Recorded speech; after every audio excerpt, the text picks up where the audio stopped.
Hello, my beautiful souls. My name is Jennifer Walker-Zen. I'm a psychic intuitive, and I've been reading tarot since I've been 14 years old. Hello, welcome. Today, I'm going to bring to you guys the whole interview that I did with James.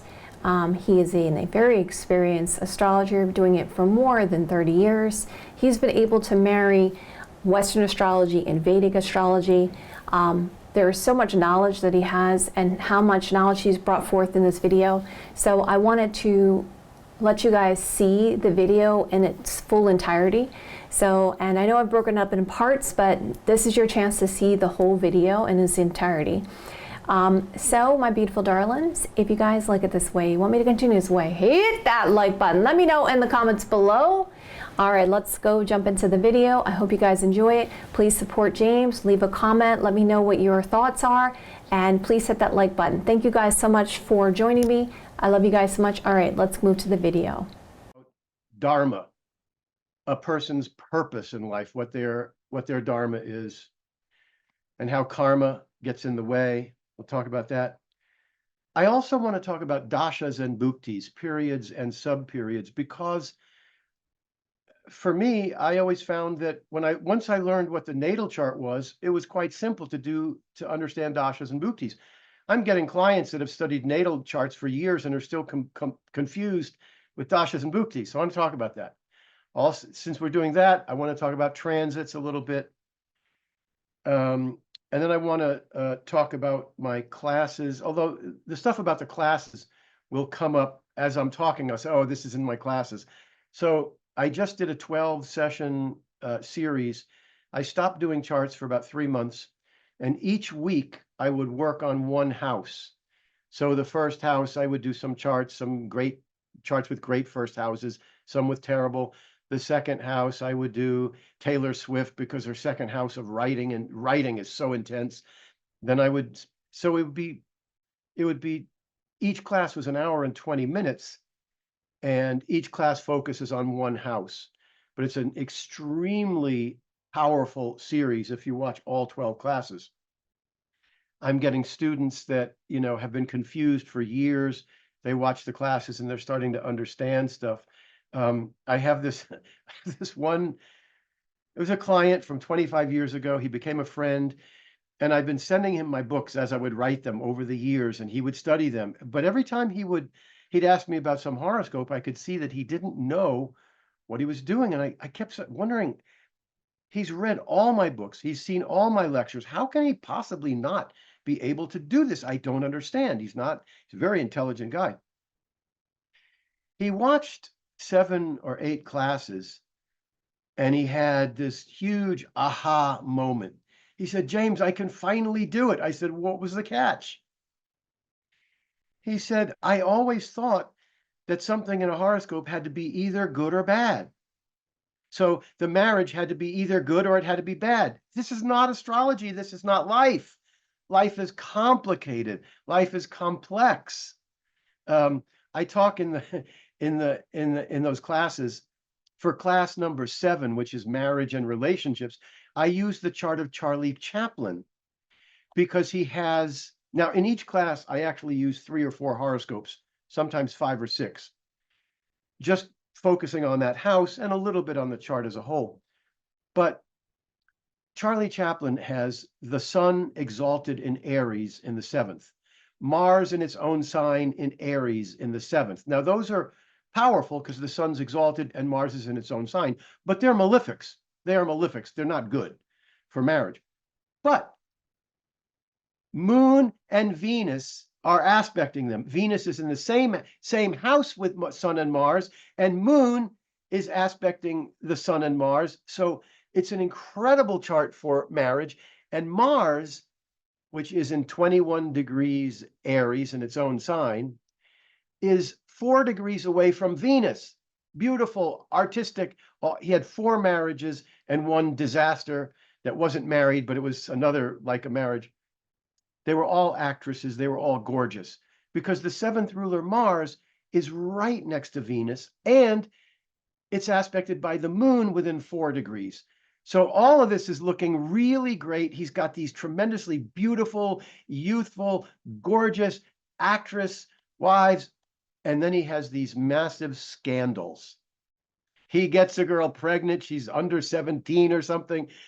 Okay. So this is because Saturn in his horoscope is in the 10th house in Cancer, aspecting the Mars, Sun, Venus in the 7th house. But it gets more specific. Hold on, it's a little windy here. Gets a little more specific.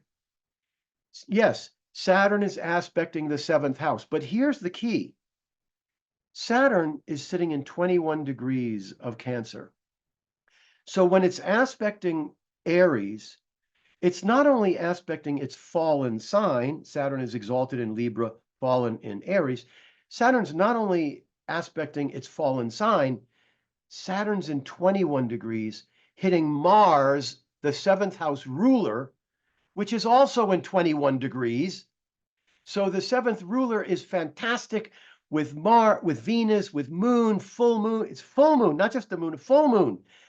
But Saturn aspects the ruler in the fallen sign in the 21st degree, 1 degree away from its worst position. So this is how you have a complicated situation.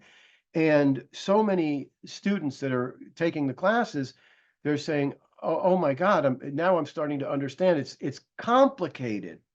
It's complex. Even after this, you have to look at the Navamsha. Anyway, so that's what the classes are about. I do have a question about that Saturn. Okay, so I have heard if Saturn is in the 10th house and it looks at the 7th house, it actually keeps you in a marriage. It keeps the marriage, like it's very hard to break the marriage if Saturn's looking at the 7th house. Would you say that's the case? I would say to some extent, yes. The worst ones are the moon in the 7th house. The moon in the 7th house, the person that has it, their emotions are so strongly committed. You get together with a person with the moon in the 7th house, that marriage can go, it could be, if the horoscopes are indicating it's a bad marriage, that person almost cannot get out. They almost cannot get out because their emotions are so committed. With Saturn, let's take Saturn in the 7th house, which is bad for marriage, difficult for marriage. So if Saturn is in the 7th house, there's definitely going to be problems in marriage, in the first marriage for sure. And you have two possibilities with them that I see all the time. One, the person is suffering for 10, 15, 20 years before they get out because they can't get out because it's Saturn. The other is where the marriage lasts 10 days or 1 year or 1 year. It's like it's so bad and they're able to get out. So I don't know about Saturn aspecting the 7th doing that. It sounds like it might because Saturn, but where I really worry is when the moon is in the 7th because the person is so committed, which is good. It's good for marriage. In fact, when I'm doing horoscopes, it's really interesting. There's only 2 planets that are halfway decent in the marriage house, and it's the moon and Jupiter. Okay, you take the sun in the 7th house, the partner is bossy and strong-willed. They may be powerful and successful, but they're bossy and strong-willed. Not great for marriage. You take Mars in the 7th house. Partner could be aggressive, assertive. They could be a fireman. They could be a policeman, but there's going to be fighting and friction.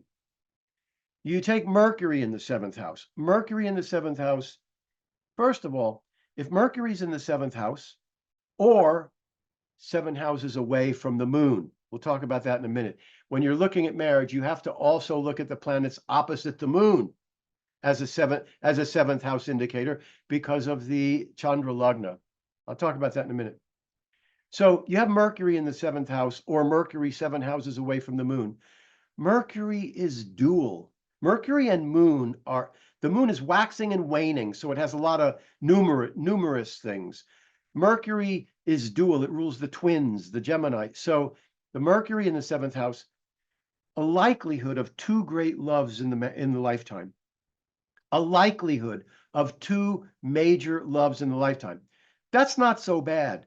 The problem with Mercury in the 7th, or 7 houses away from the moon, is that the partner is likely to be fickle.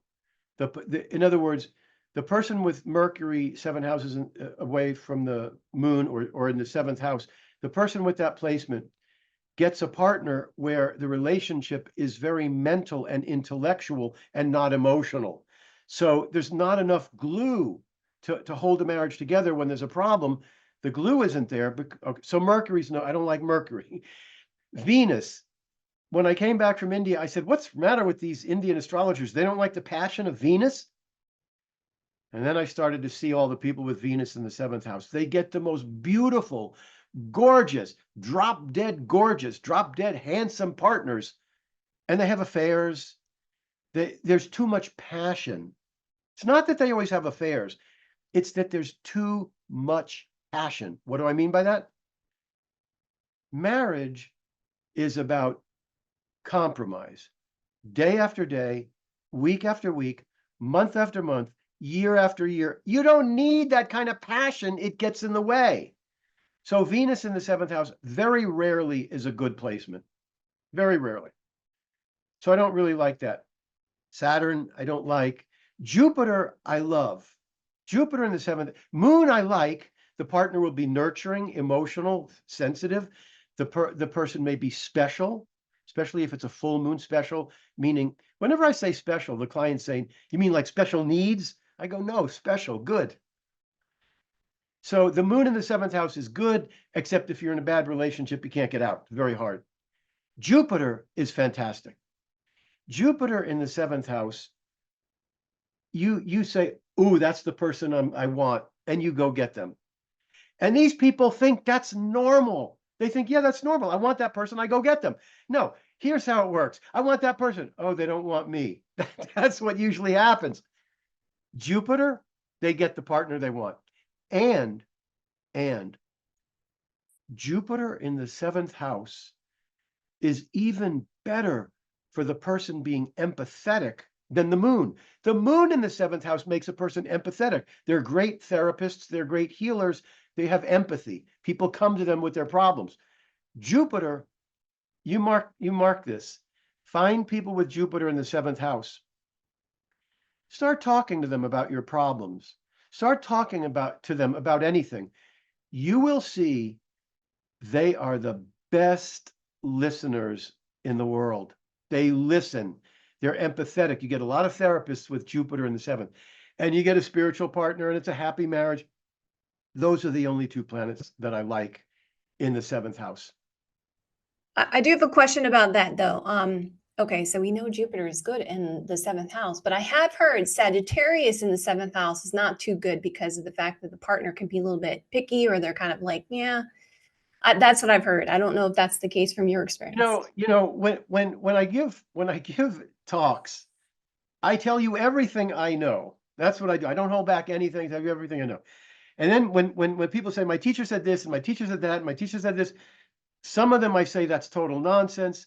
I have no idea about Sag. I had just because I haven't looked at it. I haven't seen it. I only know what I know. So I don't know about that. Maybe. So I also want to talk a little bit about composite charts. So this is really important. Well, actually, let me go back a minute. So when you are looking for marriage, it is very, very, very complicated. It's not simple. You have the 7th house, the planets in the 7th, wherever the ruler of the 7th house is, what planets are aspecting the 7th. You have to do all of that. That's a lot to do. And then you have to do the same thing with the moon. Now, the moon, they call it Chandra Lagna, moon ascendant. So that's what they teach. And many astrologers will, after they look at the planets in the houses, they'll look at the chart from the point of view of the moon. Oh, look, Saturn's in the 10th from the moon. Mars is in the 3rd from the moon. I don't do that because I only use what I find works really well. If it doesn't work really well, I just don't use it. So I don't really look at Chandra Lagna so much because it doesn't do that much for me as a whole chart. But I tell you what, I will take all the money out of my wallet and bet you that if Mars is opposite the moon, there's going to be fighting in relationship. If Venus is opposite the moon, the partner's going to be an artist, romantic, beautiful. If Jupiter's 7 houses from the moon, partner's going to be spiritual, religious, philosophical. You've got, even if Ketu is 7 houses from the moon, partner's going to be Ketu-like. If Rahu's anything opposite the moon, it's just like having the planet in the 7th house. It's the same. Then you have to look at Venus. All of those things could be great. All of those things could be great. And Venus could be a train wreck. And if Venus is a train wreck, that's the karaka of marriage. Now that comes into play. And then you have to look at the Navamsha, the marriage chart. Now, if you're looking at the Navamsha, you have to be able to know whether these divisional charts, the Varga charts, are accurate. Because the marriage chart changes about every 17 or 18 minutes, and it depends where the birth time is within those 18 minutes. So you can't just use a Navamsha or a Dasamsha unless you can look and see, well, this person could go 5 minutes later in his birth time, 5 minutes earlier in the birth time, I can use it. If it's a chart where 1 minute earlier or 2 minutes earlier changes the Navamsha, you got to start asking questions. Yeah. So now I want to talk a little bit about composite charts, not synastry. Synastry is where you lay their chart over yours. So if your Venus is 10 Libra and their Saturn is 12 Libra, you got problems. That's a synastry. That works, but that's not the most powerful one for me. I use composite charts, and I use the composite chart that Robert Hand, there's different methods. I use the Robert Hand method, which is you're using the midpoints of the planets. So if my sun is 3 Aries, and the other person's sun is 3 Libra, the middle point would be 3 Cancer, and that's where the sun is in the composite chart. The composite chart doesn't tell you anything about you or the other person. It just says what happens when the two of you come together. So if the two of you, if the composite chart is all fighting and friction, it means there's going to be fighting and friction. The man may not have fighting and friction in his chart. The woman may not have fighting and friction, but if the composite chart has it, that's going to go on. And with the composite chart, it's very hard to change it. In a natal chart, first of all, when I do a reading, I never expect more than 70, 75% accurate. People say, oh my God, everything you said was true and correct. Yeah. I figure 75 is good. But there's things in a horoscope where people can change, number one. Number two, sometimes I will see the genetics. Like I'll say, are you a doctor? They go, no. I said, the chart's got medical all over it. They say, my mother's a doctor, my father's a doctor, my grandfather's, so it's in the genetics. Or the Indian charts, the Indians, they're all spiritual. All the Indian charts, they have spiritual stuff, but they're not necessarily doing the spiritual. It's just in their genetics. But in the natal chart, you may have something bad, but you may be able to work on it, to do self-improvement, to do therapy, to change it. Try changing a composite chart pattern. You can't do it. Because let's say that the composite chart has Pluto exactly opposite or squaring Venus. There's going to be a control manipulation element. Let's say the guy is manipulating and controlling. Let's say you get a hold of that guy and you say, look, Johnson, you got to stop this. You got to stop this. The person says, you know what? You're right. I'm going to stop it. You know what happens then? The woman assumes, the partner assumes, they start manipulating because the composite doesn't say anything about anybody. It says what happens when these two get together. So if you put 2 bad chemicals together, they're going to explode no matter what. There's no way to stop it. Okay, so I just want to tell you what I consider the deal breakers. So if somebody comes to me for a composite chart and they want to talk for an hour on the composite chart, I say go to Dennis Harness. He specializes in that. I said what I do is I'll do your natal chart with the dashas and bhuktis in the future, and I'll throw in the composite for free. But I'm not going to talk about it for long. 5-10 minutes, that's it. I'm looking for, does the relationship work? Can the relationship work? Some of them will be extremely strong love bonds. Some of them will be not so strong love bonds, but they're okay. They can still be together. And there's very good aspects and there's very bad aspects. These are the deal breakers. Saturn moon. Saturn moon, conjunct, opposite, square. Now they have to be tight, within 3, 4, 5 degrees, but oftentimes you'll see them within 2 or 3 degrees. That's a deal breaker. What it means is, it means that neither person will get their emotional needs met. Saturn is restriction, moon is emotions. Neither of them will get their emotional needs met. And far worse, they can't break up.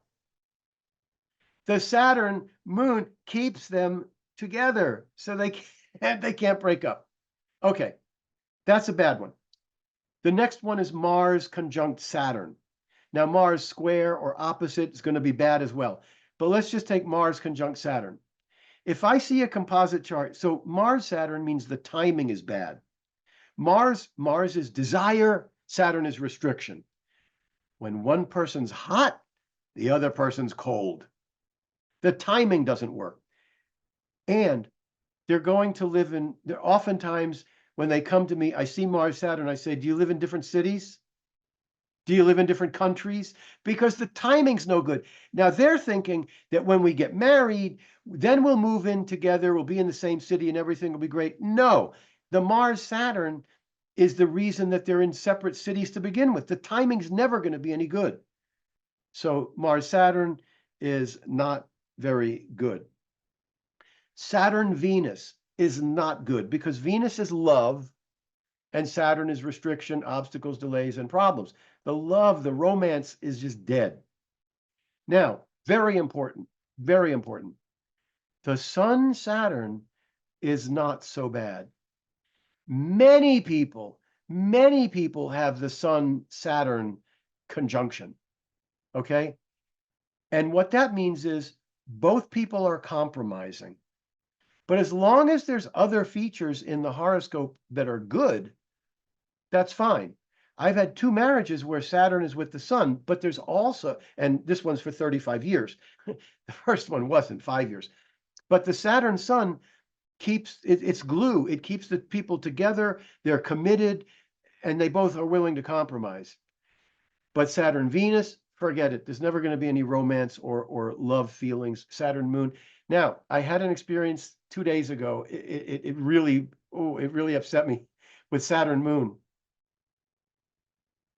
I'm doing a horoscope for this guy and his wife. I was doing his chart, then I'm going to do the wife's chart later. And I said, well, let me throw in a composite here. I look at the composite, everything.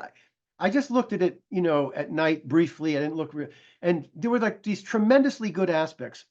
And so I say to the guy in the beginning of the reading, you got a good composite there. I'm going to talk about it, but you got a good composite with your wife. He says, yeah, I got a great marriage. The reading goes over by about, it's like I talked to this guy much longer than I usually do. I said, look, I'll do the composite when I do your wife's chart. I look at the composite and suddenly I see Saturn 1 degree away from the moon.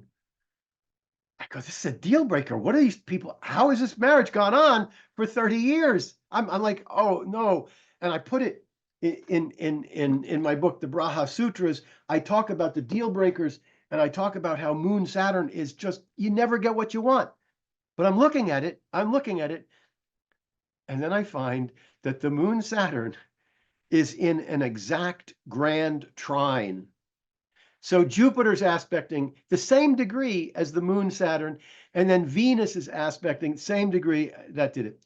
I have to ask you something. When you're talking, I can't hear you. Is that normal or?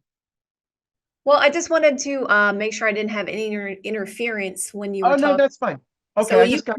because what happens sometimes with Zoom is you'll hear like a little, when you're doing the post edit, you're like, okay. So I've learned No, from other it's fine. interviewers, professional interviews, I'm like, they always mute themselves. I can't hear them. So, I but just, I, that makes sense I with just, Jupiter because if Jupiter has, if there's any problems anywhere, Jupiter looks at something, it's going to help it. That makes sense to me. That's very interesting. if the Moon Saturn was really tight and Jupiter was a 5 degree aspect, it might not, it still might be a bad marriage. But it's Jupiter and the other Venus both aspecting really, really tightly. So it was, it was quite good. Yeah. But you brought up a really good point. In the classes, that I teach, I try to explain that you use the planets, you personify the planets, you consider them like gods. You consider them like people or like gods. Okay, so they're people. So if you have, say you have uh, Venus 5 degrees away from Saturn, Saturn is hurting that Venus. But on the other side of Venus, 4 degrees away, is a full moon. So I explained. So you figure you're the Venus is you're the planet in the middle. You're getting, so this guy Saturn is bearing down on you.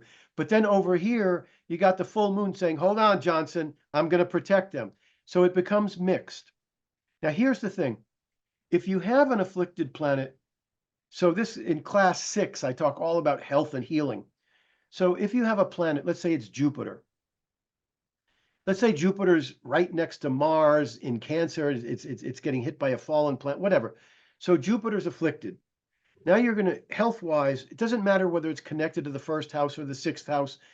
Jupiter could be ruling any house. It could be anywhere. If Jupiter's afflicted, you got liver, gallbladder, spleen, allergy problems. So Jupiter's right next to Mars or Jupiter's right next to Saturn. You got liver, gallbladder, spleen, allergy problems. But over here, you have Venus throwing a really tight aspect, or even doesn't have to be tight. If Venus is also aspecting, or a full moon is also aspecting, or Mercury's aspecting, the problems will be there, but they are fixable. If Jupiter's being afflicted and there's no benefics helping out, those problems are really hard to fix. And I see this all the time. Venus is the throat, thyroid, reproductive, and kidneys. I see Venus in a very bad condition because of aspects, but then it's got an aspect from Jupiter protecting it. It doesn't mean you don't get the problems. It means that you get them, but they're fixable. Unless Jupiter's aspecting that Venus within 2 degrees and Saturn may be 12 degrees away, you don't even have to worry about it. So it depends on the degrees. When I went to India, they did not use degrees. They put the degrees outside. They put the degrees outside the horoscope. And are you ready for this? They don't say Jupiter's 7 Aries. They don't say Venus is 6 Virgo. They say Venus is 132. Mars is 75. How are you going to figure out the aspects? That's how they do it. So, but when I went to India, I knew Western astrology.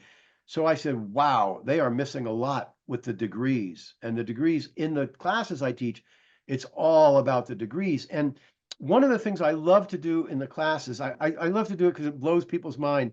I say, all right, look, we're going to look at the chart of Amitabh. Amitabh is this great, famous actor in India, and his third house is a monster house. The third is music, dance, drama. It's a monster house. The artistic energy is phenomenal. And they go, huh? There's no planets in the third house. I do this over and over and over so that when they're done with these 12 classes, they're never going to do that again. So here's the story.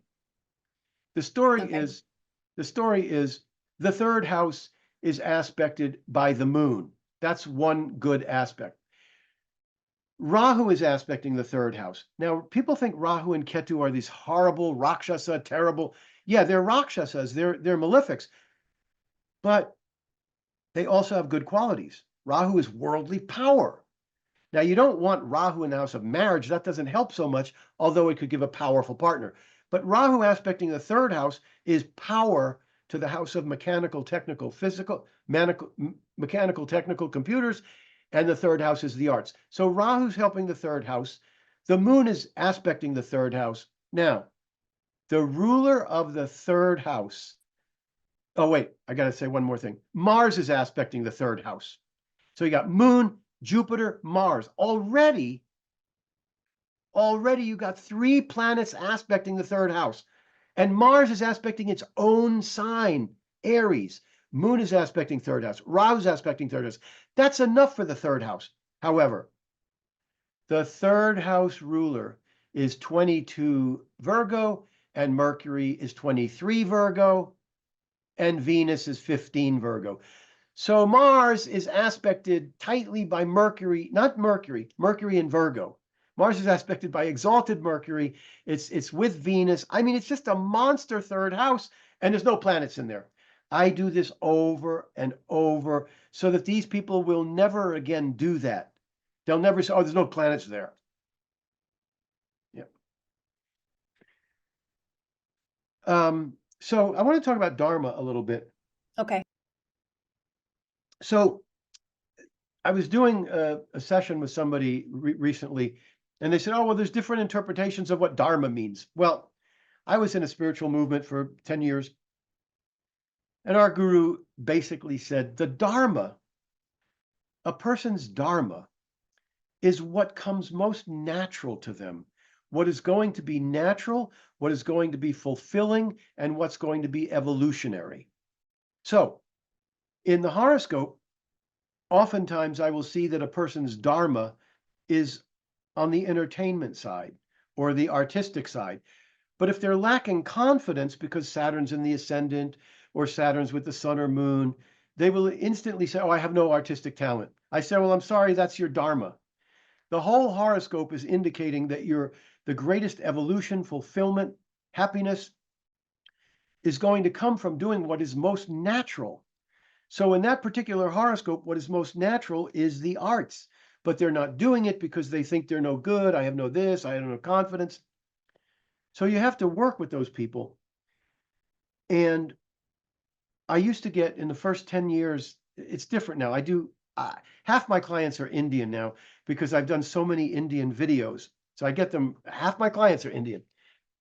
In the first 10 years, I didn't get that many, but anytime I would get an artist or a writer or something that wasn't going to make a lot of money, they would say, no, I'm a mechanic, I'm an engineer, I'm a lawyer, I'm a doctor. I say, are you happy? No, I don't really like it.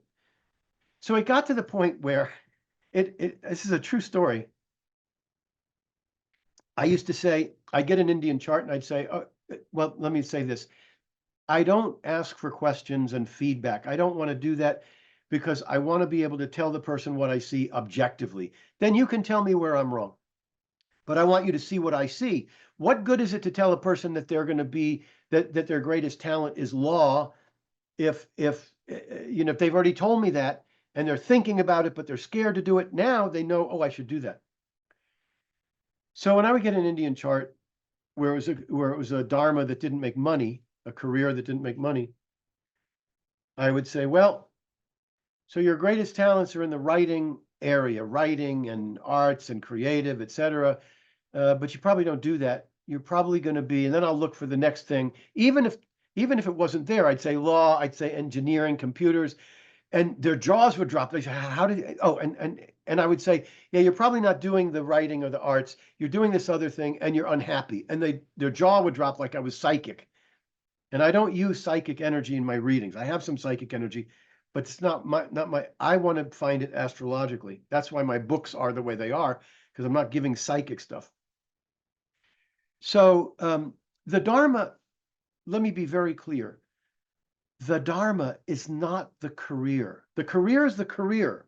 The career is the career, but the Dharma, so your Dharma could be helping and healing. The chart as a whole is giving the Dharma. So if you see Moon or Jupiter in the 7th house, right away, I know that's marriage, but right away you know how empathetic they are. Then you start seeing the 6th house being very strong. Then you see the Moon in the 10th house where they want to nurture people, or Moon's in the 1st house and they want to nurture people. So you start seeing 5 or 6 different features where the person's wanting to help people and heal people. That's the Dharma. The career could be Venus exalted in the 10th house and their career is doing the arts. That could be the career. That's okay. That's okay. No, I could definitely see why this is useful. Okay. The reason why is how many readings do I do where people are like, I don't know what I'm supposed to be doing with myself and what's my purpose here. That is so important to know what the Dharma is, because you'll understand what you come here for, what you really wanted to fulfill for your soul. Makes sense. And there's Yeah. so here's the thing. And I tell people that have that problem, I say, look, everybody knows their Dharma. They don't know the career necessarily. Everybody knows the Dharma. It's what is most natural. So it's what's most natural for you and what's going to make you happy. That's the Dharma. When people say they don't know their Dharma, you know what I hear? James, I have no confidence. James, I have no confidence. James, I have no confidence. That's what they're saying, but they don't know it. I say to them, look, when you were a kid, what did you dream about? Because when you're a kid, you're not thinking intellectually, you're thinking from the heart. What did you dream about? Now, look, they may say, I wanted to be the queen. Okay, you're not going to be a queen. What did that mean to you being a queen? Oh, that meant me being the center of attention or me being the. I wanted to go to the moon. Well, not many people are going to the moon. What did that mean to you going to the moon? That's one. What did you love? What did you want to do as a child? That's real important.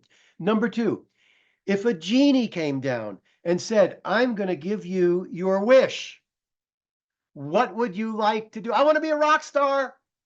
I want to be mayor. I want to be this. They know the Dharma. The confidence isn't there. Now, I had a very interesting session the other day. It was a video session. And we were talking about the Dharma. And somebody said, well, so what if the Dharma, you're doing your Dharma and it's not successful? I said, I have a friend who had that. He's not alive anymore. This guy was a writer and an artist, and his whole life was about writing and art. His career was miserable. Okay, it didn't succeed very well. He paid his bills, but that was about it. The karma with the 10th house was so bad.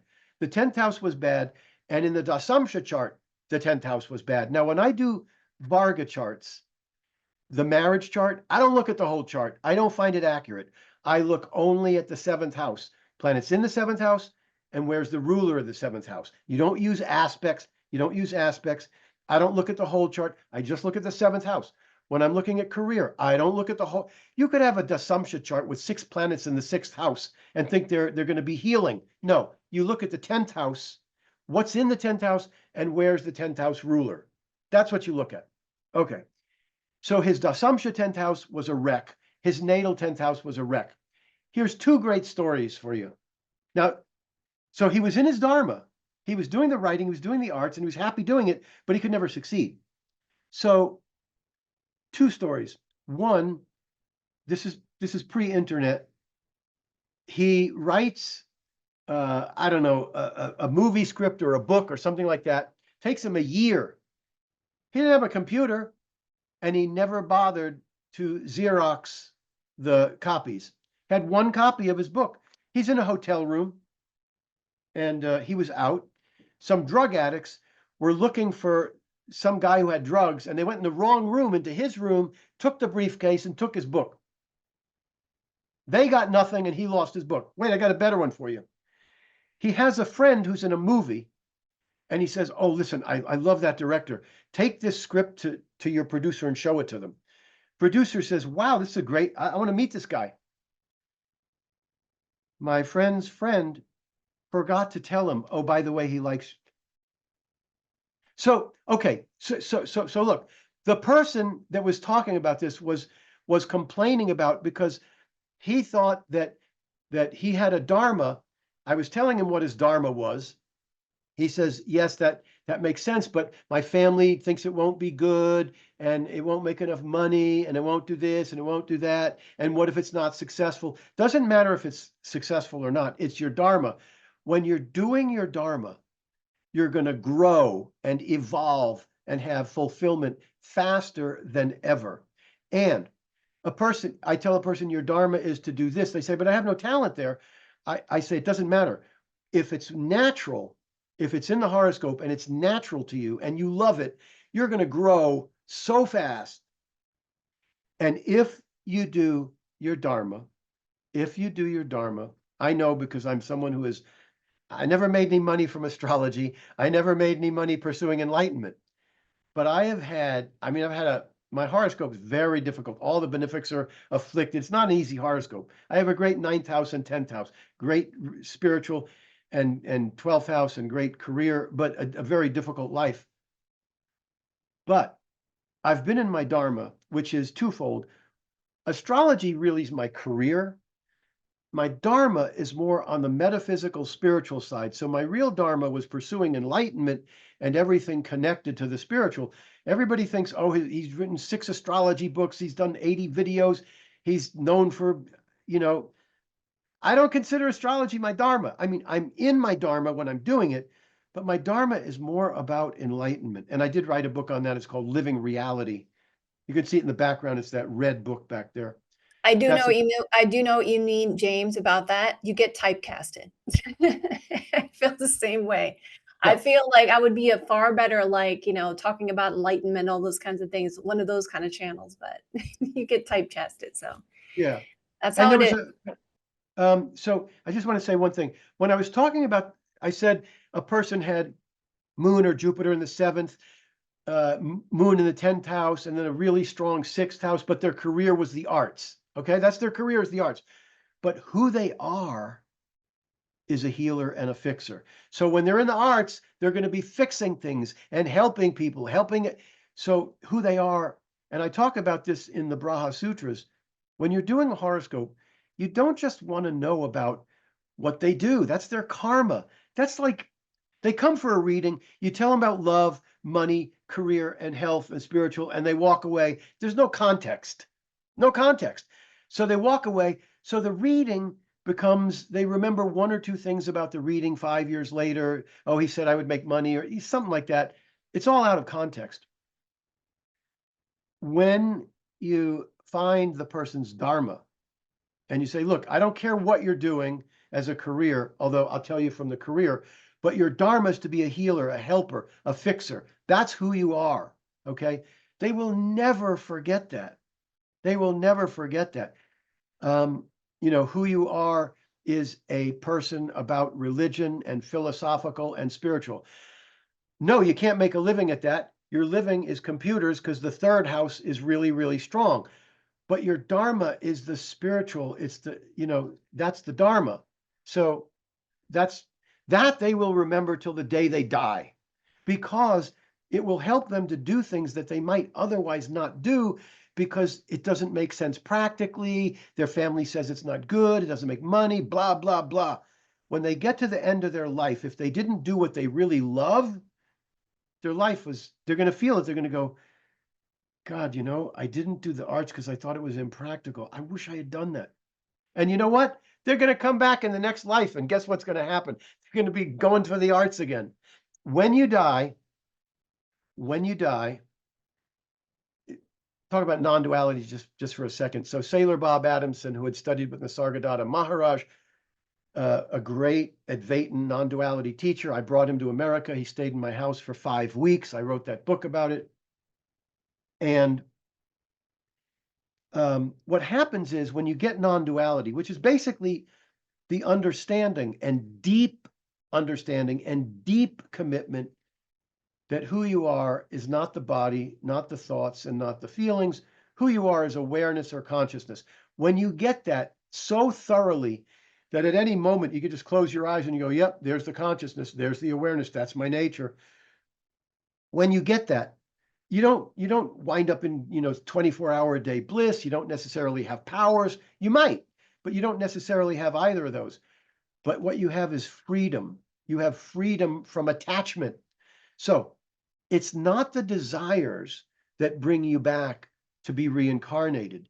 It's the attachment to desires. So in other words, I have desires. I want to make more money. I want my books to sell. I want people to take my classes. Those are desires. But when I'm dying, I'm not going to be going, oh man, I wish I'd sold more classes. Oh man, I wish I'd sold more. It's not going to, if I tell this to people sometimes, I say, if anything were to bring me back, if there's any attachment to anything where I'm dying and I'm thinking, oh God, I love the arts. I want to be an actor.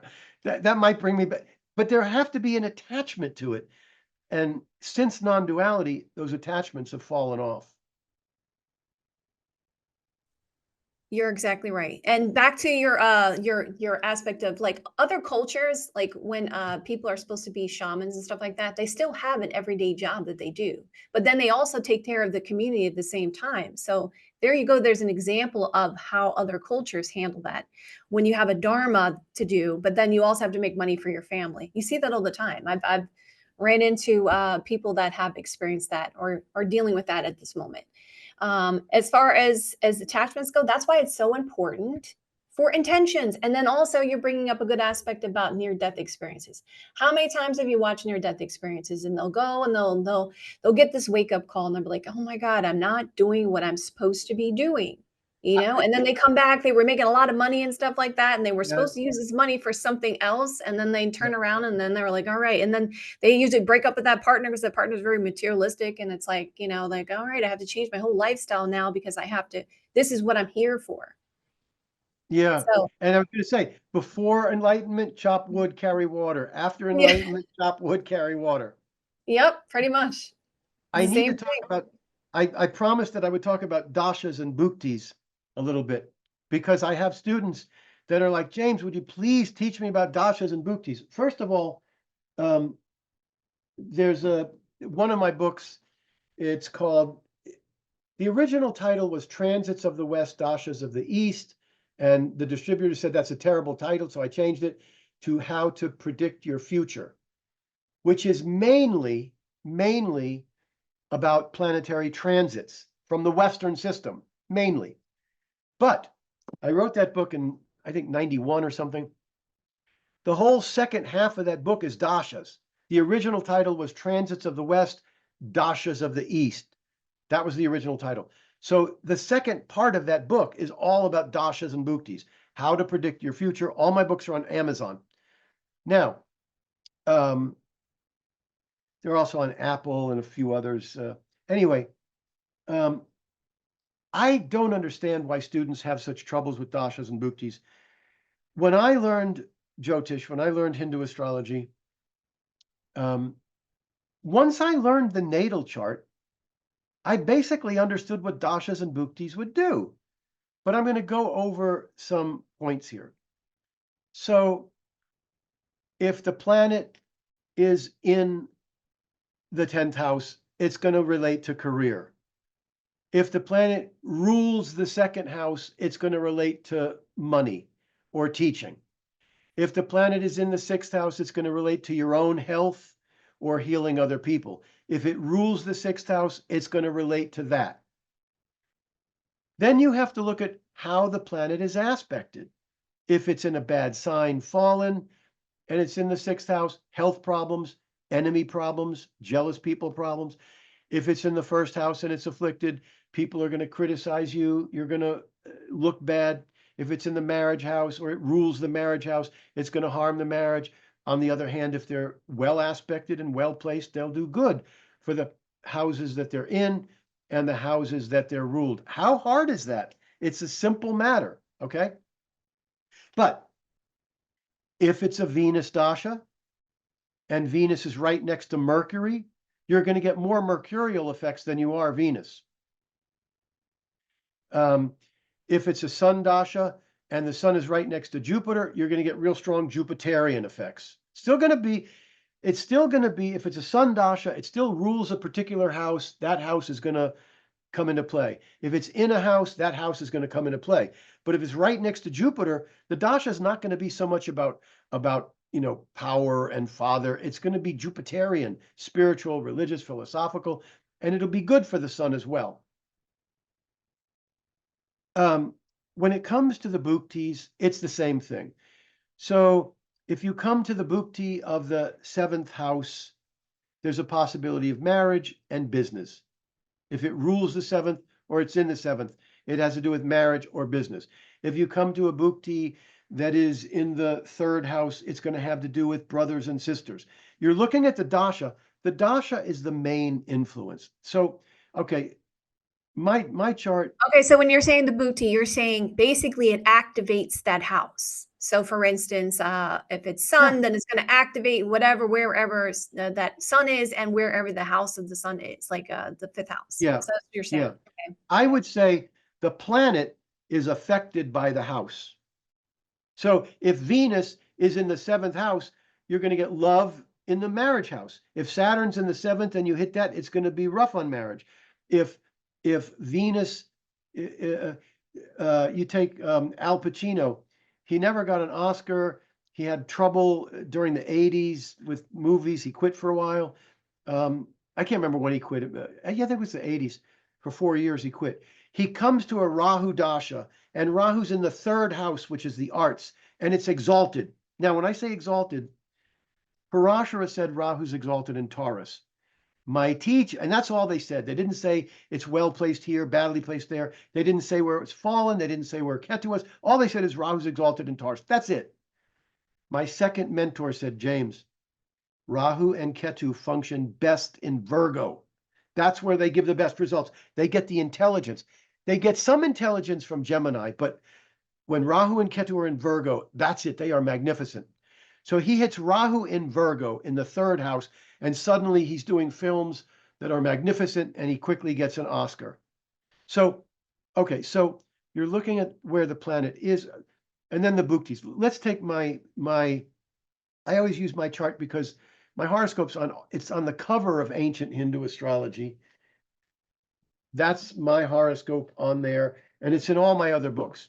So I use it to give examples. So when I was in the moon dasha from 10 to 20 years old, the moon is ruling the third house, which is the arts, and it's in the 12th house, which is bad.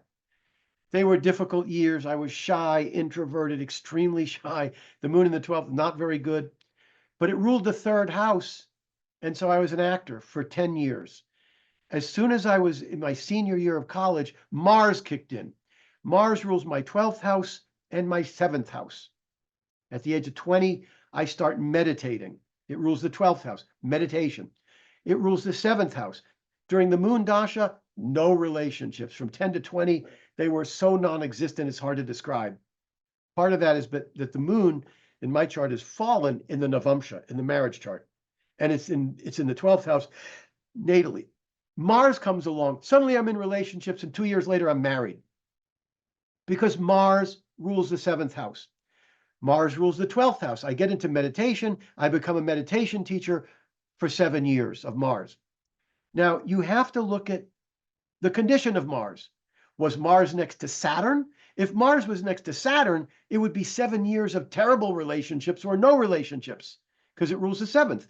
If Saturn rules the 12th house, if Mars rules the 12th house, as it does, and it's right next to Saturn, it would be debts and expenses. It wouldn't help with the spiritual. But my Mars is 1 degree from Ketu and 2 degrees from Venus. That's good. So if my Mars was next to Ketu, it would be terrible. Ketu would hurt Mars, hurt the marriage, hurt the 12th house. But it's next to Venus Ketu. They're all within 3 degrees. So suddenly I'm having good relationships. I get married. Suddenly I have this great spiritual stuff. For 7 years, I'm just pursuing enlightenment and being married. Suddenly I hit the Rahu Dasha. Now, when I'm talking about those planet aspects, Mars being next to Ketu and Venus, they're tight. If Ketu and Venus were 20 degrees away from the Mars, it would be okay, but it wouldn't give all that intense spiritual and intense relationship. And it doesn't have to be conjunct. They could be aspected by Jupiter, but from aspects. Then I hit Rahu. My marriage breaks up. My marriage blows up, and my father dies. So when you're in Rahu, in 70% of the cases, when Rahu begins, you will see intense changes, dramatic changes, pursuing a brand new path. A new path opens up, but it's tumultuous as hell. Now, here's the thing. If you don't have those changes within 3-4 months of Rahu beginning, you're not going to have them. Not everybody has the big changes. 70%, 75%, not 100%. If you're one of the people where you're not going to have the big changes, you'll know in 3 months there were no changes. But if James, you you're have absolutely right. You're absolutely right. I started this channel exactly when I started Rahu Dasha. So when Rahu has those big changes, if you have the big changes, they're going to go on for 32 months. They're going to go on during Rahu Dasha, Rahu Bhukti. Then when you get to the next Bhukti, everything settles down and gets normal again. So I hit around 27, 28, I hit the Rahu Dasha. Rahu's in the career house. Suddenly I say to myself, now I don't know Hindu astrology. I started studying Western maybe a year before the Rahu Dasha. So I didn't know my dashas and bhuktis for several years. I hit the Rahu Dasha and I go, what am I doing? Meditating in a cave. Oh, it's all about me, my enlightenment, me. Rahu's in the 10th house. Suddenly I want a career. Changes everything. I have 18 years. I write the book. I go around, having a big career teaching, etc. Then comes the Jupiter Dasha. Jupiter rules children. I have a child. Jupiter's in the 11th house. I finally make some money, not from astrology, but from investments in gold and silver. I said to my wife, I can't do this anymore. I can't work like a dog. Now we have a kid. So I borrowed a bunch of money, invested in gold and silver stocks, and made money finally. If I hadn't done that, I would have stopped astrology by 96, 97. It would have been over for me because I couldn't make money at it. So now I come to Jupiter Dasha. Now Jupiter's retrograde.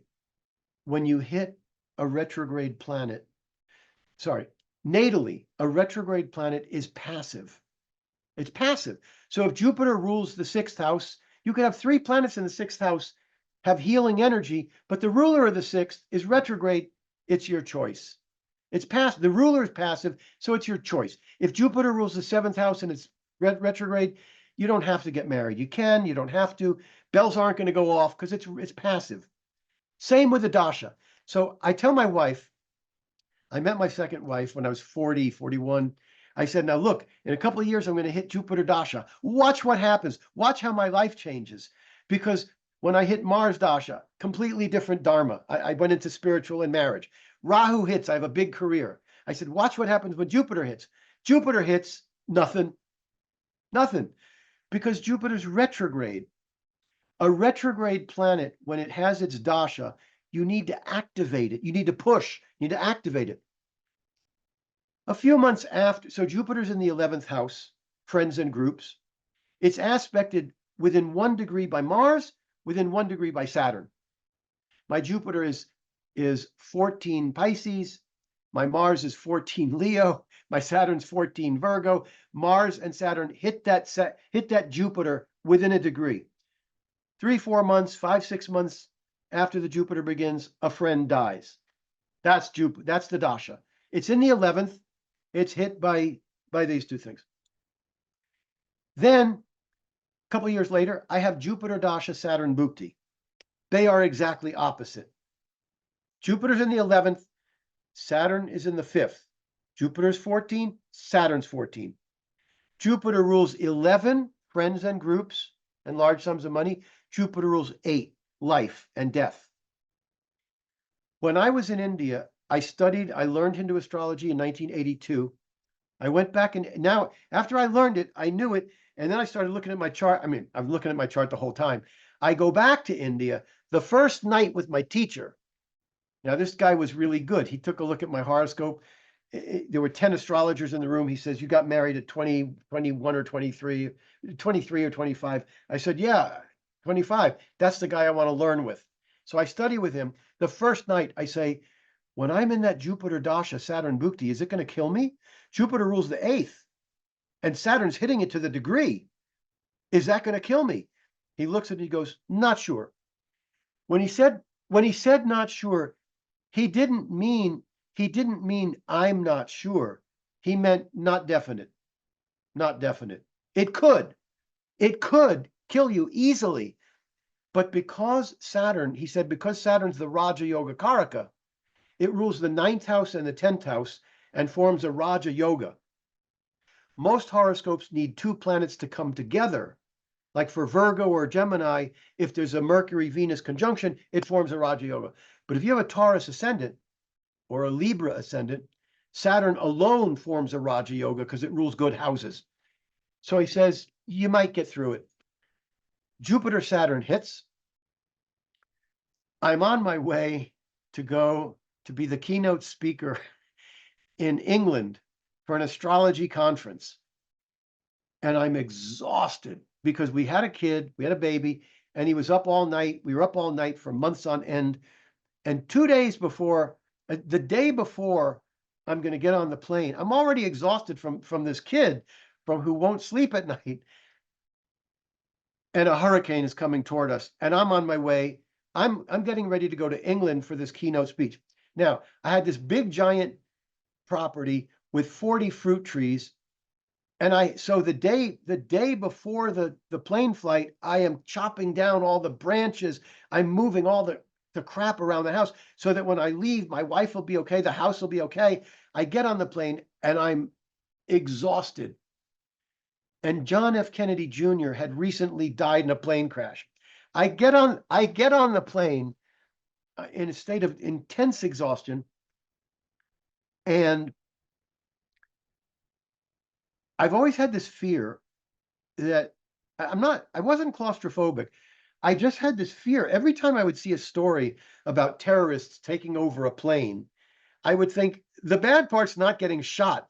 The bad part is that I'm stuck. I can't get out of there. Okay. So we leave Sarasota on the way to England, and the plane is going to land in Atlanta for a little brief stop.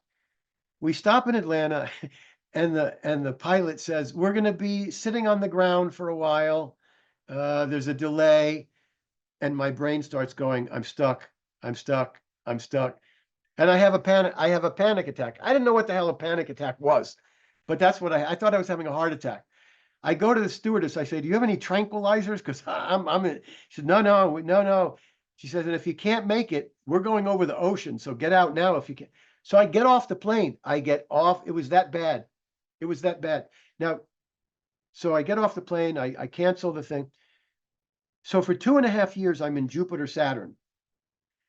After that panic attack, for 2.5 years, I was living with the thought that I was dying. I didn't die. I'd go to bed at night and I'd feel like I was dying. This was the Jupiter ruling the 8th house, hit by Saturn. It was awful. Anyway, that's how I got to see Sailor Bob, by the way, because when I read his book, I read 10 pages. I said, I got to see this guy. This guy's going to give me enlightenment. I got to see him. I had been on a plane since then, since the panic attack, but I wasn't going overseas on a plane. I wasn't going to do it. So I brought him to America. He stayed in my house. But that's how the Dasha Bhuktis work. Jupiter is in the 11th. It's going to affect friends and groups. It's going to affect the 8th house, life and death, and things like that. Then I come to Saturn Dasha. Now, now, hold on. If you were in, because I'm trying to teach you about dashas and bhuktis. If I was in Saturn Dasha, Jupiter Bhukti, that would be different. That would be Saturn picking up the beneficial energy of Jupiter. Okay? That would be good. But Jupiter, Saturn, it's terrible. Jupiter gets hit by the malefic. So when I was in India, the second time I said, listen, those Saturn Bhuktis have been great for me. Every time I was in a Saturn Bhukti, like when I was an actor, I would play small parts, but when I hit the Saturn Bhukti, suddenly I was the lead. Soon as Saturn ended, I would go down. Saturn was always good to me because it rules the 9th house. It's in the 5th, aspected by Jupiter to the degree. Saturn Bhukti. So in 1984, I said to my teacher, the Saturn Dasha, the Bhuktis are great. What do you think? He said, yeah, you're going to make a lot of money. That's going to be a great Dasha. He said it rules the 9th and the 10th. He said it's going to be great for spiritual. But I'm thinking fame. I'm thinking the 10th house. I don't care, right? So he says, I think it'll be spiritual. So flash forward to, I don't know, the age of 60. I'm 73 now. Flash forward to the age of 60, Saturn kicks in. But here's the thing. Sailor Bob, the non-duality teacher, came to my house when I was 53.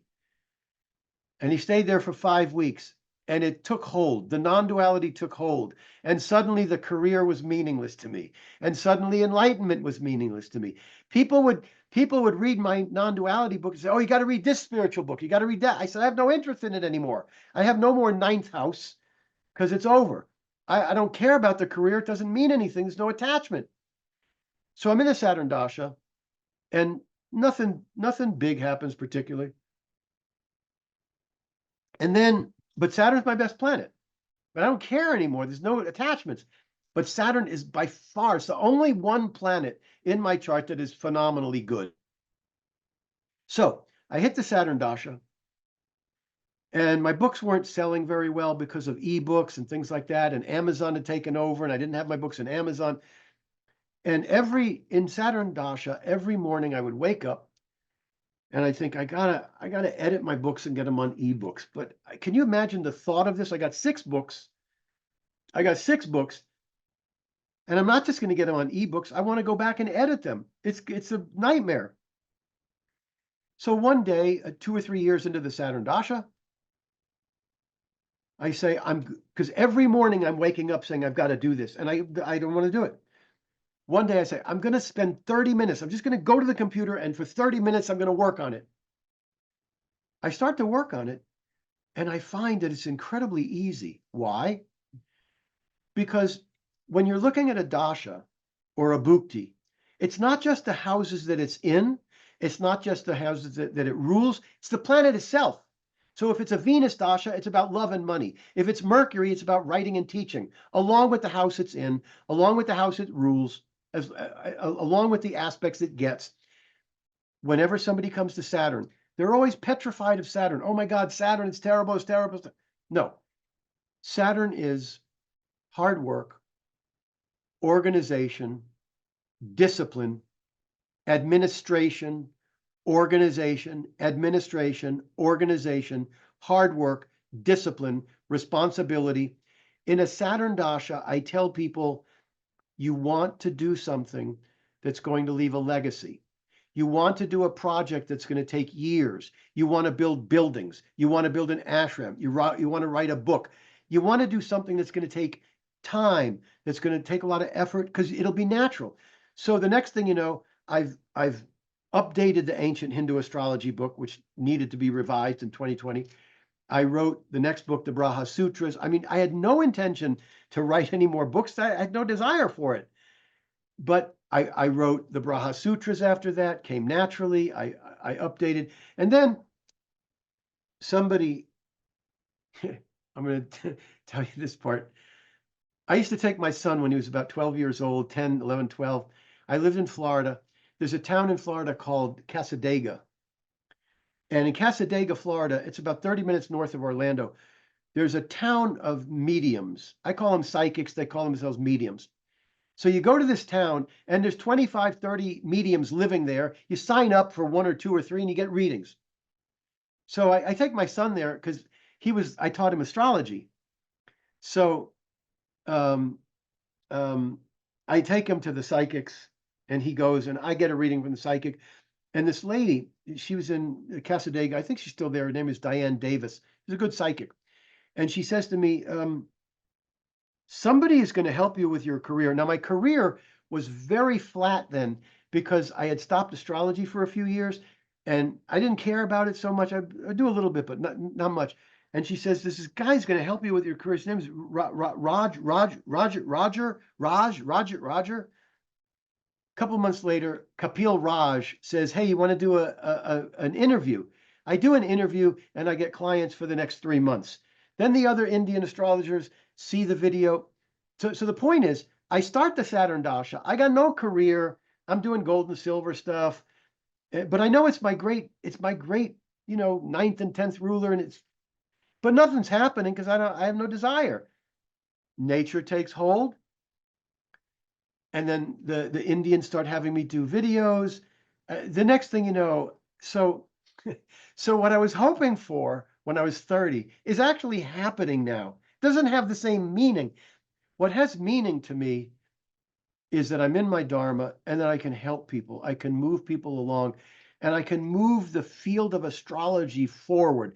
That has meaning to me. I'm not attached to it.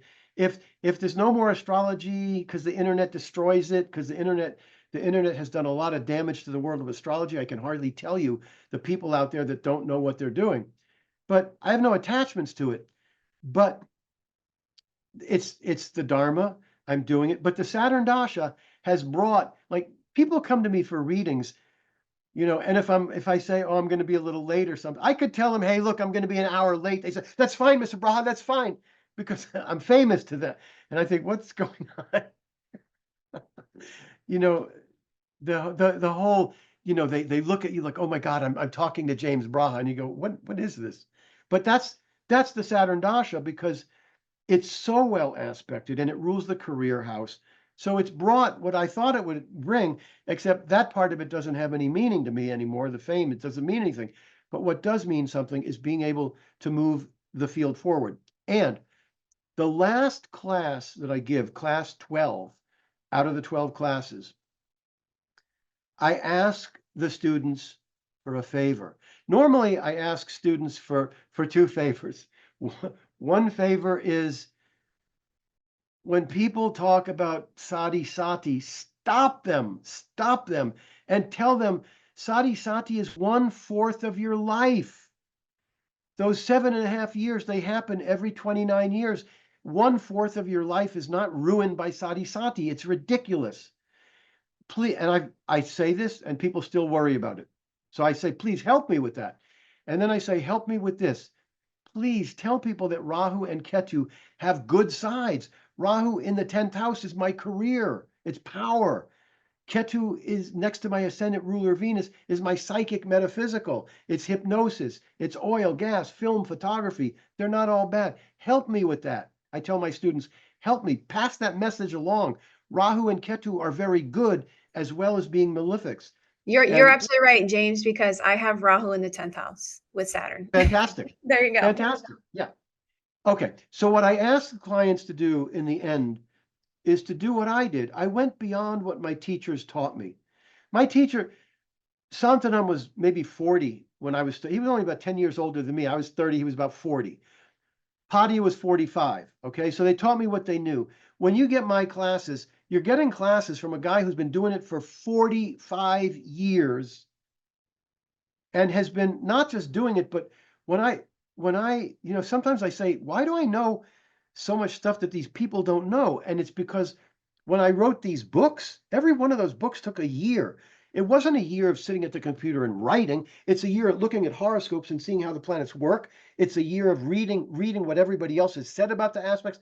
So I have all of this knowledge that came from writing those books, doing the research that other people don't have. And I say, why do they not know the stuff that I know? And I've written about it, but they read it, but they didn't study it like it was like that. So what I asked them is this. I asked them to go beyond what I have done in these classes.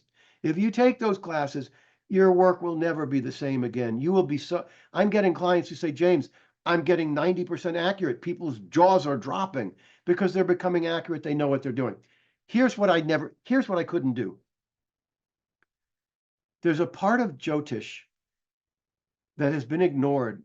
My teachers ignored it, and I never got to it. I tried to get to it a little bit, but I never really got to it. And that's the signs. So in other words, my Venus and Mars are in Leo. They're in the 4th house. I talk about the Venus Mars being in the 4th house. Like when I owned a home, I was adding on rooms and doing stuff with land and having fruit trees. It's all about the 4th house, Venus Mars. But it's in Leo.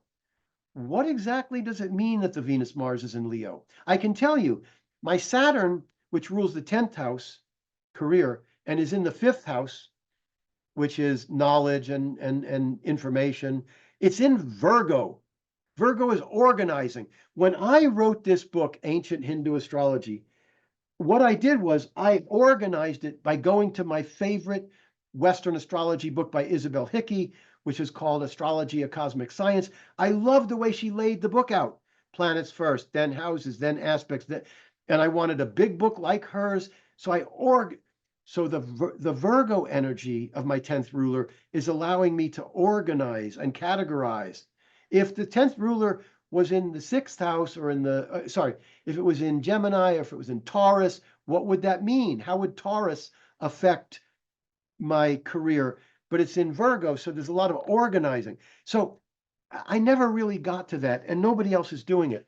So that's what I would want my students to go beyond what I did and see.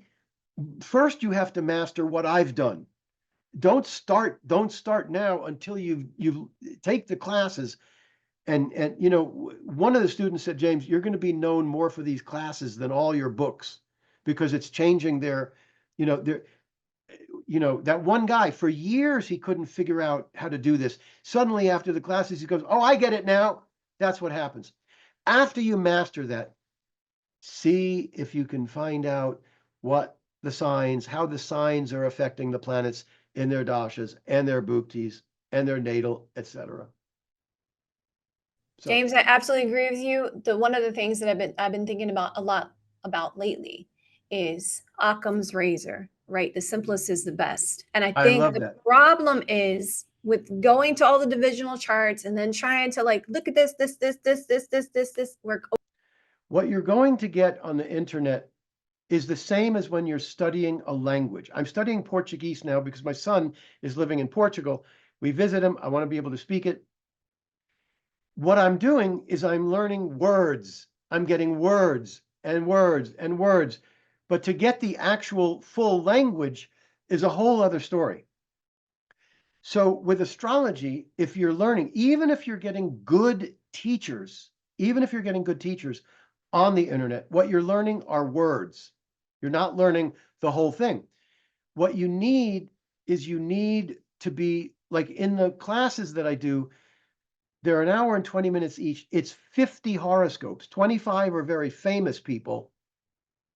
Elon Musk, Taylor Swift, Al Pacino. There's 50 different horoscopes that we go over. What you need is to be with a teacher looking at the horoscopes. That's what I did with both my teachers. I had 25 horoscopes and they would look at them and tell me what they knew. So you have to be doing that. You have to have classes with a teacher, okay? The other thing is, why is Isabel Hickey's Western astrology book the best Western book on the market? I'll tell you why. Because she wrote it when she was 70. That's why it's so good. Most of the books you get when people are like in my ancient Hindu astrology book, I wrote it when I was 30, 33, 34. The revised edition is a totally different book. It is so much better because I wrote it when I was 70. The Braha Sutras, a lifetime of. So you need to study with a teacher where you're looking at horoscopes after one, after another, after another. That's the way to learn. If you do it on the internet, you think that you know what you're doing, but what you've got is a bunch of words without being able to actually put it all together. It's definitely the case. I literally tell my students all the time, like, you have to do this. You have to practice. You have to do it. Because it doesn't matter. I can tell you all day long until you put it in your mind and you figure out where to compartmentalize that. That's right. That's when That's you're right. going to get it. That's That's when you're right. going to get it. And it takes experience. You have to do it over and over and over. That's how you're going to learn. Got to have a teacher. You got to be looking at horoscopes over and over and over. You got to have a teacher, and you have to. Otherwise, you know, and with the dashas and bhuktis, I can't believe this, but people go to books to read what the dasha is going to be. You can't say, oh, the sun dasha will be this, and the Jupiter Mars will be this. You can't do that without a horoscope. You can't just say, oh, the book says Jupiter Ketu dasha means this, and Rahu. Yes, to a certain extent, Jupiter is religion and children. Venus is love and marriage and mathematics. Mercury is writing and teaching. Yeah, there's a little bit. But to go to books and think that you're going to get an understanding of dashas and bhuktis, you've got to see how it works in the horoscopes. As I said, if you get that book, How to Predict Your Future, the second part of it is all about the dashas and the bhuktis with horoscopes, how it works with horoscopes. And there's the transits in that book as well, the transits of Jupiter, Saturn, Uranus, Neptune, Pluto through the houses. And I mean, there's a lot of material there. When you're doing transits, by the way, you have to do the transits from the point of view of the ascendant and from the moon. So if I'm looking at my horoscope, Saturn in April 2025, Saturn goes into sidereal or Hindu sidereal Pisces. So Pisces is my 11th house. Saturn will go into my 11th house, and that will have to do with restrictions on friends and groups and which friends to keep and which friends to get rid of, etc. It'll aspect the 5th house, which is investments in children, etc. But you also have to say, when Saturn goes into Pisces, it will be in the 12th house from my moon. So that will mean working on debts and expenses, working on spiritual. In May, Jupiter goes into Gemini. So Gemini will be my 2nd house. So the transit of Jupiter through the 2nd house will bring money. It'll bring money and education and knowledge, but it'll be in the third house from the moon. So it'll be about luck with brothers and sisters. You have to do both. In the scriptures, they always say take transits from the moon. That's because everybody knows that you also do it from the ascendant. It's obvious. Doing it, transits from the ascendant are more essential than from the moon. Why? Everybody born the day you're born has the moon in the same place.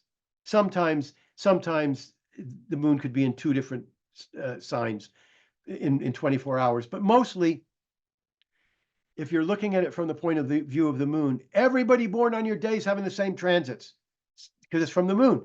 So it's not as specific. I mean, it's specific in your horoscope, but it's not as essential as, there's 12 horoscopes in 24 hours, 12 ascendants. So the transits from the ascendant are much more, they're more important. They're both important, but you got to use both. So you feel like when someone checks their chart or they look at their transits, you should look at it from the rising sign. Lugna, it's another chart. Look, I also talk about, especially in the Braha Sutras, I talk about the Bhava chart.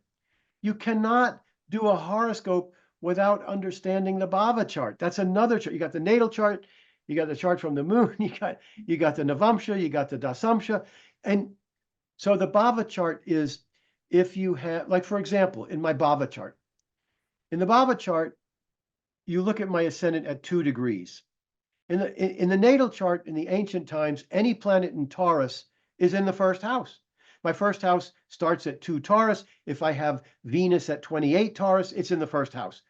But Venus is so, if Venus was in 28 and the ascendant's 2 degrees, it's so far from the ascendant degree, it's going to be in the first house and the second.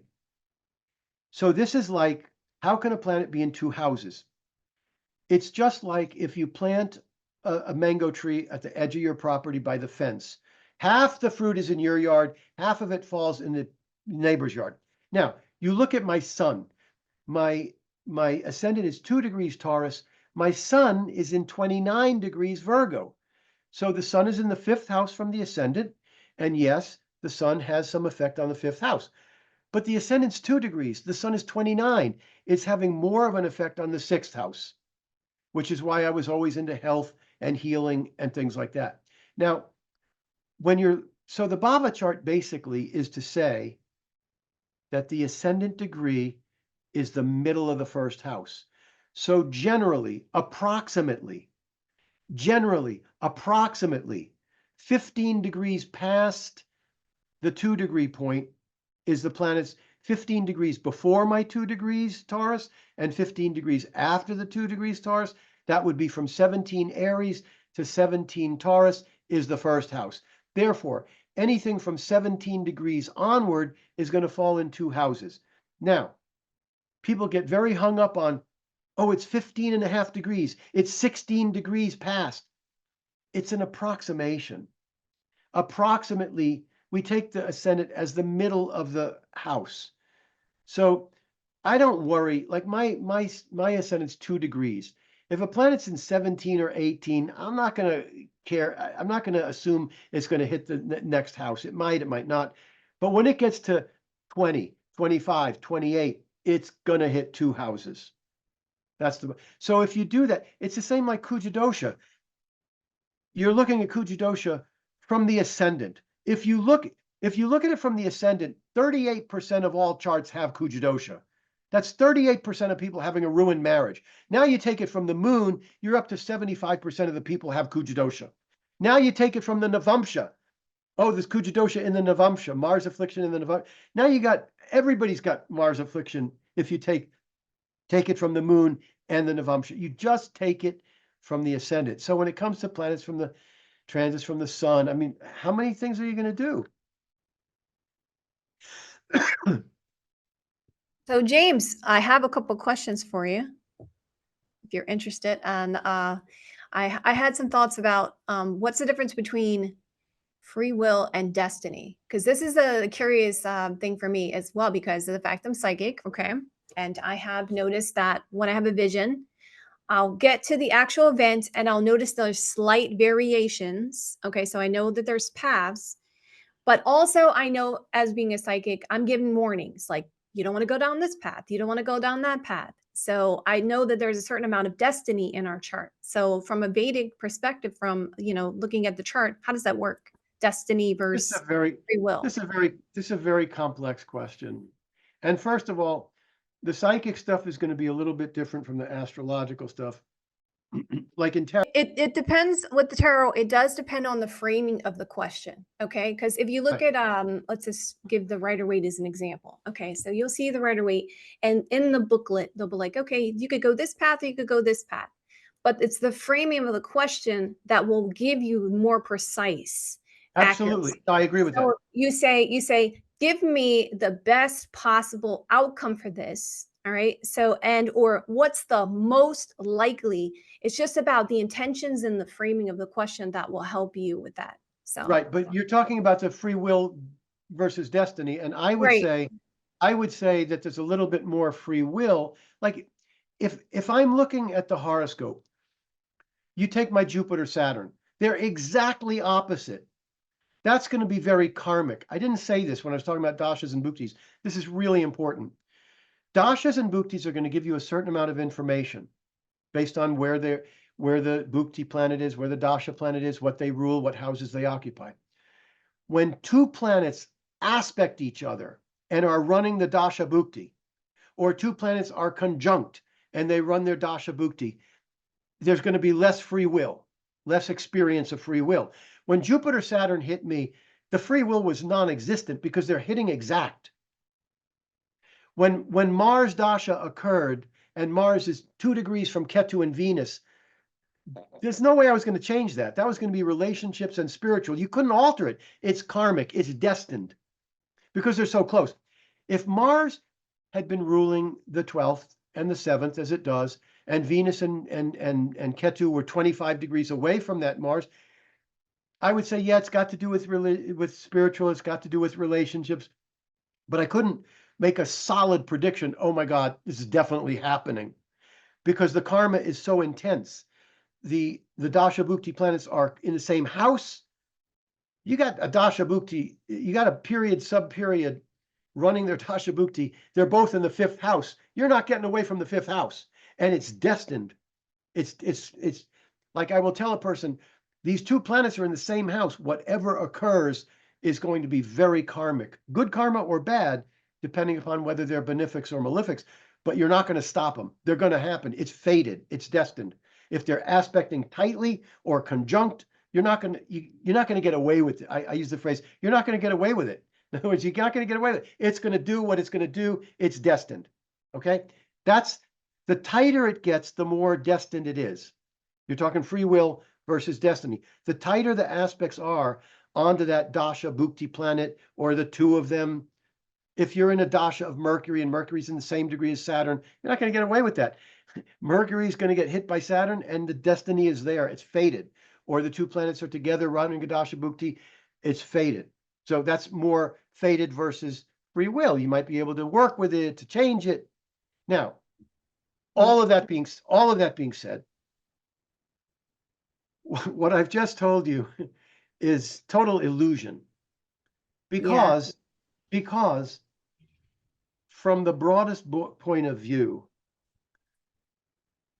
the world, the creation, the whole existence, the galaxy, the universe, the people, the whole thing, it's an illusion. It's Maya. It's not real. Our experience is that it's real. So that's why I say, within the illusion, within the dream, if the dasha bhukti planets of Jupiter and Saturn are in different houses, you got something to work with. You got some leeway. But if they're in the same house within 5 degrees, the destiny is going to happen and it's going to be fated and it's going to be destined. But from the broad point of view, the whole thing is an illusion. There's no free will at all. So at the beginning, as soon as Brahma breathed out, they say Brahma breathed out and there was a creation. And then gazillion years later, Brahma breathes in, the creation's over. Later on, okay. So as soon as that creation is made, the whole thing is over. The whole thing it's a dream. So there is in reality, there's no free will because there's nobody here. It's like saying, last night I had a dream And in the dream, I was doing a horoscope. And in the dream, I couldn't figure out what the horoscope was saying. It was a dream. Okay. It was a dream. It wasn't real. Right. This That's a good point. conversation That's a that good you point. and I are having right now is every bit as much of a dream as that dream last night. Because Yeah. the universe comes and goes. There's no independent nature. The only Mhm. thing that has an independent nature and was never born and never dies and always is awareness and consciousness. That's real. Awareness and consciousness is real. It was never born, it never died, it will always be here. I used to worry that Nostradamus had said that the world's going to end. It's going to, in a I ball of used to do the same thing. Yep. it used to bother me. Now, okay, the world is burned up in a ball of fire, and then Yeah. eventually awareness or consciousness, again, somehow unfathomable to us how it could do this, because it's nothing but oneness, has a desire to make a dream existence, and it has a dream existence for another 472 gazillion years. And Yeah. there's a whole existence with conversations like this, and it's all an illusion. No, no, you're right, James. When I But went from through our point awakening, of view, it was from our definitely awareness that I was, the source was inside of me. It was not masculine, feminine. It was some kind of source that was complete love and peace. But it was in that person. It was in the grass. It was in the trees. And then you go back to the Aborigines when they talk about the dot paintings, and they're showing you, look, you're that dot, you're that dot, you're that dot. We all make this whole picture. yeah. But I do feel like that we're coming back up from materialism. We're going back up again. I know we get a lot of people are like, no, we're going down. I'm telling you, we're coming back up again because there's information that's coming available that wasn't available before about health and healing and about spiritual development that wasn't there before. That's making it available for people. So we're bringing our dots back together to the one, to the whole. That's what I feel like. But you did answer the question technically earlier. I was thinking about it as you were talking. When you were saying that there are people that pick careers that not necessarily is the highest potential of their chart, but they're doing that because they don't have the confidence level to go to the highest potential of their chart. And they feel like they should be there instead of being there. So, to a certain extent, you're saying that there is some form of free will there because you can be like, you have this huge potential in your chart, but you're only we living at this have level. we have the experience of free will. There's no Right, doubt about that. right. However, when all is said and done, the world's not even here. It's a dream. It's an illusion. So Yeah, from that point of view, it was written from the instant the creation occurred, the dream, the instant the dream occurred, it was meant that in the year 2024, this client had no confidence and this client did, you know, like that. But yeah. My look, you have to live as if there is free will and do the best that you can, make the right choices. The if there's any reason, if there's yeah. any reason that we can surmise why the oneness decided to make this illusion, it was for fun. So Yes, within this dream, yes. the fun is finding the career, making the money, getting the fame, getting the intelligence, getting the spiritual. That's the game. So but we have to live as if it's real, as because we're experiencing it like we have free will. So Yeah. you have to Well, no, live that. you're right. You're absolutely right. I remember one time I had a dream because I kept asking about that particular thing. And in the dream, I was on standing on top of the table and I was saying, this isn't real. This isn't real. This isn't real. And everyone talked back to me and they said, we don't care. We like playing our roles. And then I was also contemplating one day about why does this, why is this happening? What are we doing? Like, what is the purpose of all this? And when I was younger, I was given this doll. You can pull the string, but I didn't want that doll. I wanted the doll that could, like, there was a Susie Scribbles that could, like, do whatever. And this doll that I got from my parents, you had to pull the string and then, the doll talked. But I wanted the doll to do its own thing. And I was shown that, and it was saying to me that we're here to live our highest potential, but not for God to just pull the string. For us to Right. realize that on our own, because we're supposed to become co-creators. The so the reason for if there's any reason that the oneness would do it, it's for fun. They call Yeah. it Lila, the play of creation. Yeah. Yeah, exactly. Yeah, and that's why it's so important, really. It's about people's intentions. The most important, if you want to be an accurate reader, you just have good intentions. Like, if you want to be accurate, then you have those intentions to be accurate. Yeah. So it's just your intentions, really. And even if you were talking about the books and the internet and so forth, so on, there's an energy to that. So, like, I used to study like Madame Blavatsky and stuff like that. I read all those books. They have a certain weight to them. You can feel that there are certain amounts of knowledge in that. But then you read some of the new age books that you find now, and it feels hollow. It just feels like, okay, this person did this because they wanted to make money. It wasn't because, and they got this information from other areas, just like we were talking about earlier, where there's a lot of misconceptions in astrology. There's a lot of misconceptions in tarot. There's a lot of misconceptions in the new age understanding of how manifestation works. But it's because everyone's mimicking everyone else instead of feeling the knowledge and feeling it within yourself, because the answers are within you. It starts within you and then it goes out. It projects out. All right, if you guys like this video, please hit that like button and let me know in the comments below. And if you guys would like a reading with James or you'd like to take one of his classes, I have left the link in the description box below. I love you guys so much. I'll see you guys in another day or two. Have a great rest of your next couple days, and I will see you guys soon.